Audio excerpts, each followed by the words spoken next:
Well, Mr. Neal Chin, how are you? Hey, I'm doing pretty good, man. It's good, man. Another So day in good to see paradise. you. It's so good Oh, to see you. always is great to see you, man. Oh man, we were so excited last year. Neal Chin's going to be at Mighty U Day and Midwest U Camp, and then you weren't at Mighty U Day. Well, I was just hanging out and, just doing some light reading. Excuse me. Yeah, I'm right. just gonna check this out. Oh, Oh wow, expired. wow, wow. We're good for another 10 years here. Oh, good. All right, all right. Well, hey, we really missed you. We were glad to have you at camp, Yeah, and we're really excited to have you at Mighty Uke Day I'm stoked this for it. year. And it's just such a great time, and everybody's there together, learning, having fun, listening to great music at the concerts, and then my favorite is the concert on Sunday, which is kind of like I call it the acoustic afterglow.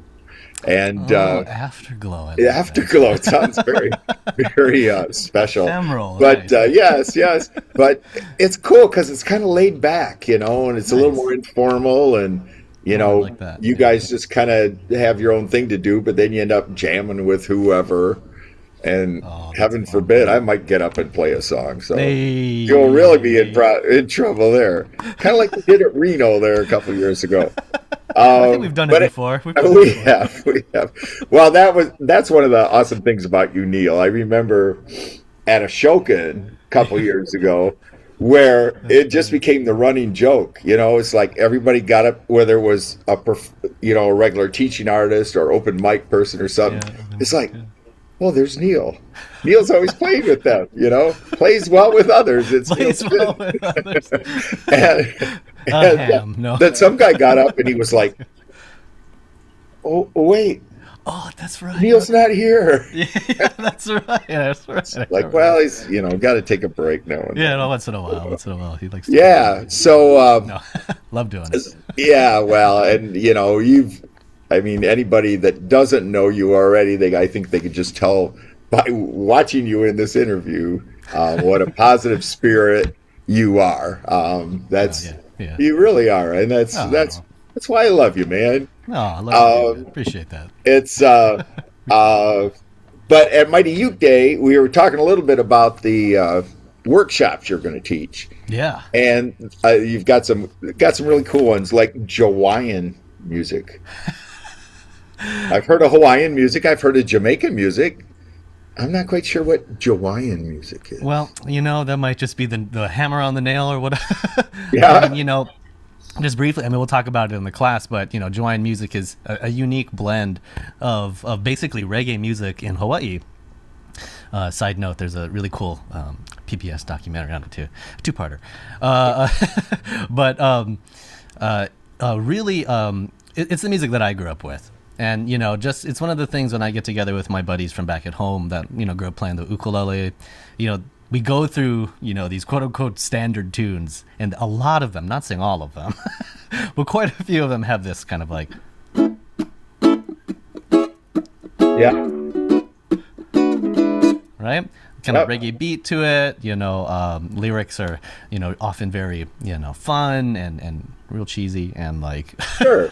That's fun. super Yeah, fun stuff. I love it. I love it with riffs and things of that sort. So that class, you're going to really be pulling upon that kind of era, especially, if I might say, I would say like the 90s, is just such an excellent time for this type of music. So we're going to go over a couple of tunes, go over a couple of riffs, and yeah, get our reggae on in that yeah, class. like Aloha. That's one of those, right? It might be the That's- first song in the yeah, class. I don't know. We'll we see. do that. We do that on our PT Strummers group, and then Oh, we have that's so something going Oh, Aloha, like what do you call it? YMCA like the style. YMCA. It's Very great. nice, No, very that's a nice, lot of very fun. nice. Those songs Appreciate are that. fun. They're really fun, Yeah, and they do have all these cool little licks in there too. totally, Yeah, totally. they're And a really lot of cool. them are they're ukulele native riffs, so to say, like they were written and played on the ukulele. Like oftentimes we emulate, ukulele playing from other instruments, which I mean I personally love to do, but Yeah. it's so cool to be like, it's like a literal ukulele lick. Right. You know what Right. I mean? Right. you know. Cool. Cool. So yeah. Well, speaking of Hawaiian slash jazz or whatever, you've got your magical 251 class about that progression that's used so much in Hawaiian music, but of course in jazz and stuff too. What exactly is the 251? Well, I'm so I glad. know it adds up to Just like kidding. 9 or something. 8. Right. 5 a.m. 2, 5, Okay. 8. Yeah, that's it. No, no, so that class, the Magical 251, is just going over that chord progression, which just the root movement is D, G, and C. You might hear it like this, jazz or Hawaiian, like we were saying. And so we're gonna just talk about basically how it's built, and a little bit of the theory, and just go over some examples because it's kind of insane. At least for me, it was really revelatory to just like basically practice 251s and start to look at it in different styles of music, because I always love the adage, it's like from one thing know 10,000 things. Sure. And to that effect, it's like from one chord progression learn how to play it in 15 different contexts, just from one chord progression.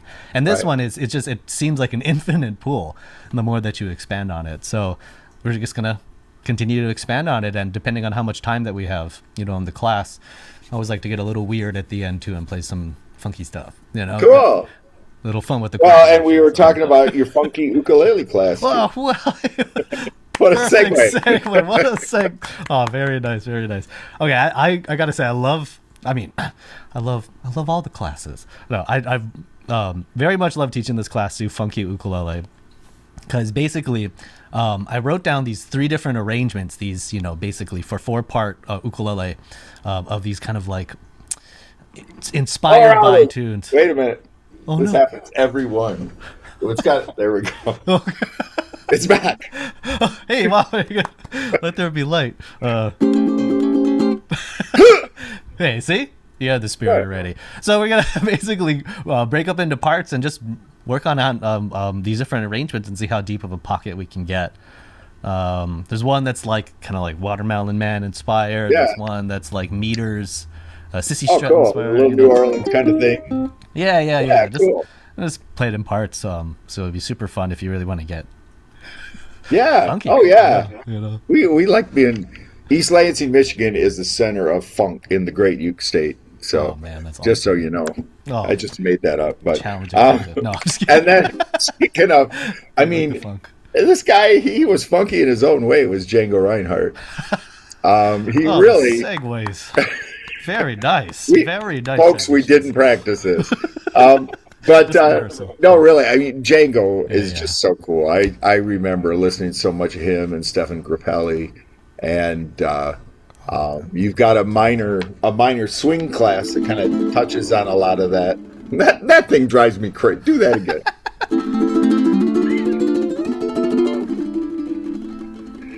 Wow. Okay. A lot of caffeine. No, I'm just kidding. That's, his hand just moves like that. Just No, that's really cool. I remember you doing that at camp, and I was like, "What in the heck?" And I always want to pay credit where credit is due. I learned the technique definitely from Daniel. Yeah. Daniel, for Yep. sure. Always want to. So I'm still working on it. Thank you, Daniel. Thank you. But actually, it kind of works really nicely for a tune like Minor Swing. Sure. That kind of technique. And I agree with the same sentiments with Django, and listening to him and Stephen Grappelli especially. It's just sublime. And I think to today is still, an infinite fountain to study and to get inspired by.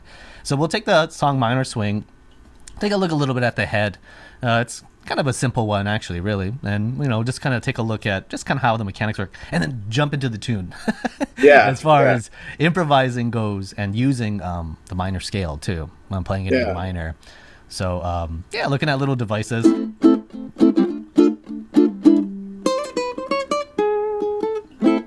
Yeah. I would Well, I do think those kinds of things. just from what you were saying about some of these things, I think it sounds like there's a lot of this that you've been playing for a long time, but then once you start teaching it, you got to kind of dig into it a little deeper and figure out, well, what exactly am I doing here? Like the Totally. 251 class. How many different layers are there of this? How many different ways are there incorporated into music? Oh, absolutely, Yeah. absolutely. That's one of my favorite parts about teaching. Just I mean, that's kind of in a very selfish kind of way. It's really fun to just kind of tinker and kind of keep digging deeper into. Okay, so this is what a 251 is. I played it in. Physically, I can do it in X amount of ways or whatnot. Yeah. What's another way that can make it still work? That Put a little different spin on it. Yeah. yeah, always just looking for a new way to feel the flavor or feel the spice, so to Well, say. Instead and of something new. we talked about this in a different interview I did, but a good teacher is always learning themselves. You I never strongly end up believe being that. a student as a teacher. Yeah. You're always discovering something. Oh, wow, this worked. Or someone will suggest something and they'll ask a question that makes you go, I hadn't thought about it that way. And then, Oh yeah. um, It's the good yeah, stuff. that kind of heads up on teaching is great. And that's one of the things you're so good at. Uh, well, anyway, you are going to be at Mighty Uke Day this year. Passport, double check those dates Just again. to check one more time. Okay, okay, okay, okay. Real ID, passport, he's all Real ID set. password. That's May 8th through 10th in East Lansing, Michigan. And we've got a great lineup with you and Viggy, uh, Oh, I love Amy you. Kucharik, and Daniel Yeah, Ho is going to be in Mr. East Ho. Lansing for the first time. So, Oh, and we'll have awesome. a couple other folks around too, and some different concerts. We have groups, drums, open mic, kids stuff. Our mascot Backbeat Bunny is going to be there. Oh yeah, I saw. Yeah, yeah. He's I think he's the guy playing at the Super Bowl. Is that him? Backbeat Bunny? Okay, funny. Hmm. Huh. I don't know how we Just got have to him find it. Yeah, for that it's big pretty good. gig. Yeah, yeah, yeah. But anyway, so it's going to be a great time, and it's going to be even a better time because you're going to be there. We're Oh, real very nice. excited to Yeah. have you there, Neil. Oh man, I'm so stoked, man. I'm always yeah, So, so stoked. all right. Well, we will talk later, and we'll see you in a few months. It'll be here before we know it. Yeah, man. All See you right, there. dude. See ya. Do that thing with your finger again. There we go. See, that's a perfect goodbye. There you go. That's awesome. All right, Neil, you take it easy, man. Hey, adios, man. Good to see you. Take care.